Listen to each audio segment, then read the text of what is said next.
number on your screen is $500. It feels like a lot. It isn't. You downloaded the app at 11:30 on a Tuesday night because someone in a Reddit thread said they turned $2,000 into $14,000 in 3 weeks. You don't know what a P/E ratio is. You don't know what a market cap is. You know the name of the stock. That's enough, you think. You buy 11 shares. You watch the price refresh. Every 4 minutes, it goes up 3%. You feel like you've discovered something. It goes down 9% the next morning. You don't sell. You don't know why you don't sell. It keeps going down. You tell yourself it will come back. Some things come back. This one doesn't. You lose $190 in 6 weeks. You close the app. You don't delete it. You reopen it 3 months later with a different question. Not which stock. Why stocks? You find a video, then another, then a book.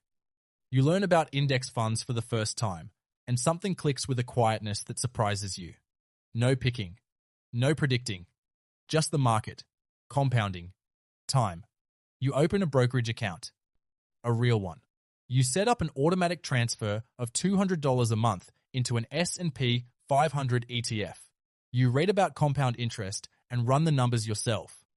If you do this for 30 years at a 10% average return, the math becomes something you have to read twice.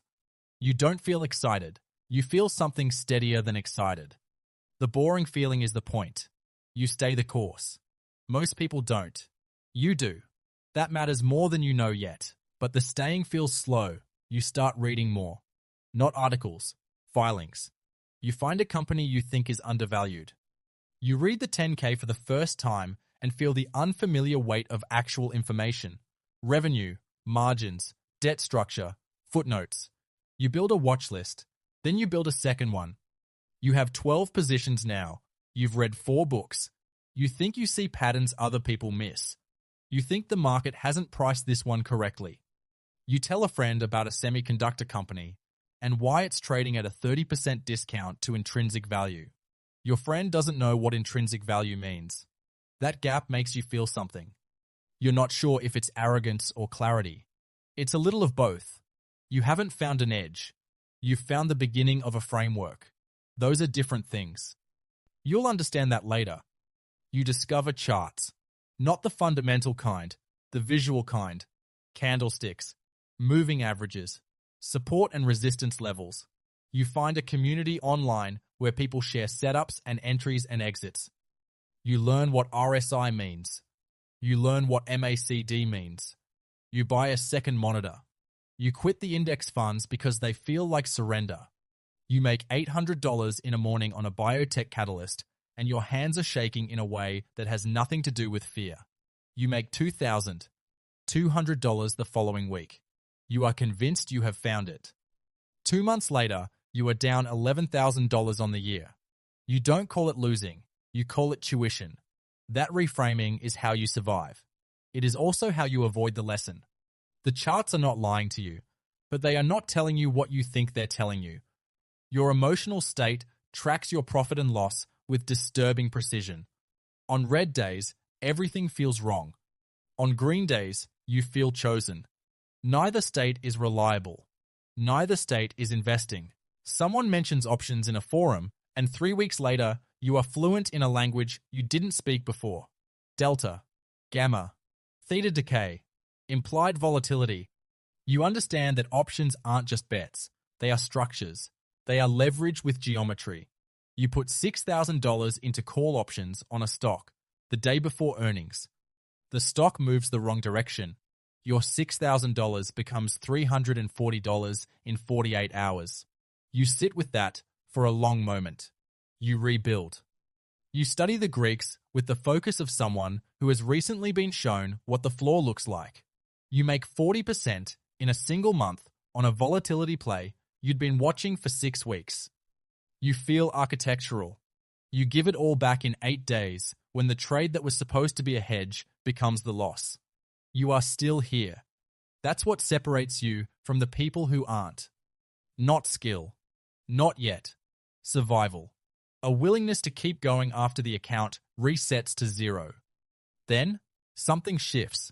Not the portfolio. You. You stop watching the screen every 4 minutes. You read The Intelligent Investor and underline the same passages 3 times. You read Poor Charlie's Almanac and sit still afterward in a way you haven't in years. You read every Buffett shareholder letter going back to 1965 and begin to understand that what sounds like simplicity is actually the output of extraordinary depth. You restructure everything. 8 positions. Companies you understand completely. Businesses with durable advantages and honest management. You hold through a 22% drawdown without selling and feel, for the first time, like you actually believe what you believe. You stop watching CNBC, not as a discipline, as a natural consequence of no longer finding it relevant. The people you know want to talk about what the Fed will do next quarter. You want to talk about what a company will look like in 12 years. You are now thinking differently from almost everyone around you. That distance is quiet and real, and you don't know yet whether it is a gift or a cost. Someone asks if you'd manage their money. Then someone else does. You think about it for a long time before you say yes. You file the paperwork. You launch with 40 limited partners and $28 million in assets under management. The first day you sit with other people's capital, something recalibrates inside you. It is not fear, exactly. It is a new weight that doesn't leave when you close the laptop. One bad year, and this ends. Not just the fund, the relationships, the trust, the thing you've spent years building. You know this with absolute clarity. So you invest accordingly, not more cautiously, more honestly. You stop making any move you can't defend at length to someone who trusted you. That filter removes a surprising number of ideas you would have previously acted on. You stop confusing activity with performance. Your best year is 31%. Your limited partners are satisfied. Satisfaction in this business means they stay. You stay, you grow. You are sitting across a conference table from the CIO of a university endowment, and he is asking you to walk him through your process. You do. A year later, you are that person. You oversee $4 billion. You don't pick stocks anymore. You allocate to managers. You evaluate process, not just results. You've sat across from every major hedge fund manager at least once. Most of them don't impress you. What impresses you is a person who has a clear and honest theory of why they have an edge and can articulate exactly when that edge would fail. Most people cannot do that. You think in decades now, not quarters, not years, decades. Inflation cycles, demographic curves, geopolitical realignment. The investment committee meetings feel slow to everyone else. They feel correct to you. You have stopped moving fast. Speed was a phase. This is something else. There is one man who bought 500 shares of Coca-Cola in 1988 and still holds them. He lives in Omaha, Nebraska, in the same house he purchased in 1958 for $31,500. His office has no computer. His desk has newspapers. He reads 500 pages a day. He has for 60 years. He does not attend many meetings. He does not take many calls. He makes decisions the way a geologist reads rock formations through accumulated depth, not urgency.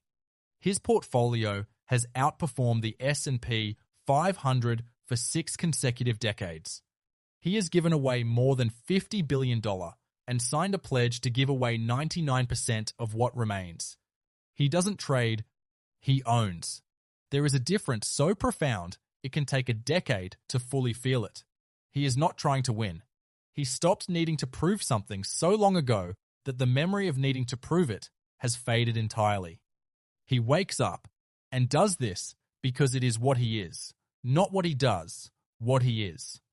When asked what the most important investment a person can make is, he says, yourself. He means it without performance. That is perhaps the most remarkable thing. The game looks different at every level. At the bottom, it looks like money.